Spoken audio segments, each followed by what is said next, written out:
Hi guys, welcome to my YouTube channel, and in today's tutorial or in today's video I'll be showing you how you can integrate your Google form into your website.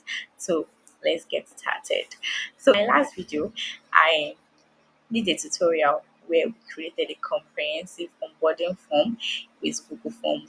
So you might want to check that out before you watch this video, just in case you don't know how to create a comprehensive Google form. Now, in case you know how to create a form, then let's get started. Okay, so here is my form, and I want to embed this form on my website. So all I need to do is I need to come over to the send option, and I need to go over to the HTML code. Then I need to copy this code. Then I need to embed this code on my website. Now, so in case you're using WordPress or you're using Wix, all you need to do is to go into the builder option of your website. Then you need to open the builder. Then you need to add in an element. Then you can copy this code into the iframe builder or the iframe code. I use those sites, so I want to embed this form on my website. So I am in the contact page. Okay, I am going to go into the pages of my website, and I'm going to edit the content of my website. And what I want to do is I need to add in an element.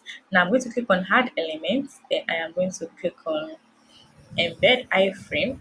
Then I want to paste this code um into this builder here. Then I want to edit the height and the width. So you can leave it the way it is or you can edit it. So let's check um the way it currently is. So I click on OK, and this is how the form will look like. So I want to increase the height and I want to increase the width. So I am going to click on this, and I am going to edit the code. Then in the width and in the height, I want to make the width 1000 pixels, and I want to make the height um 1700 pixels. Now click on OK. As you can see, the form is currently on my website, and people can come in and fill in this form, and I get the response in my Google Sheet. So that is for that. Then I want to click on publish, and please note that the same process is done for Wix and for WordPress. You just need to go into your builder, then drag in a code snippet or a code element. Then just copy the code in, then increase the width and the height in case it is looking ugly on the website. Then you want to increase the width and the height. Then you want to click on publish.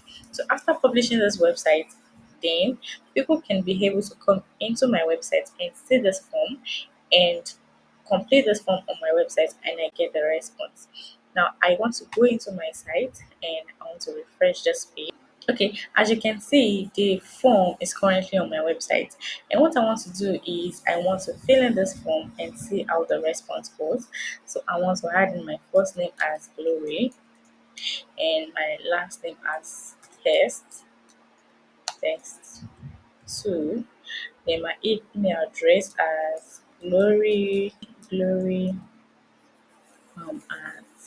gmail.com. Yeah, and my phone number, I want to add in my phone number.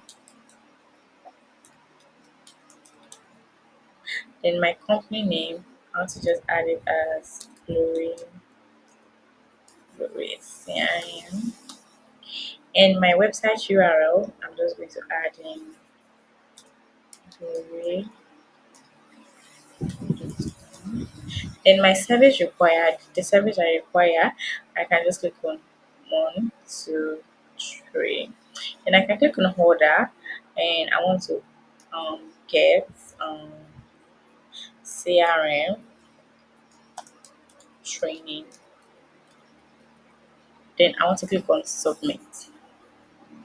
So now this form has been submitted, and I can edit my response or I can submit another response. So all I need to do is go back into my forms, and as you can see, I already have a response um, in that form. Then I can view that response in my Google Sheet. Okay, so in my next video, I'll be showing you how we can map out um, this lead information into Zoho CRM. Please like and share my video, and also you can subscribe to my channel to get more of this video, so that you can receive a notification anytime I drop an informative video like this. Okay, so see you in my next video. Bye.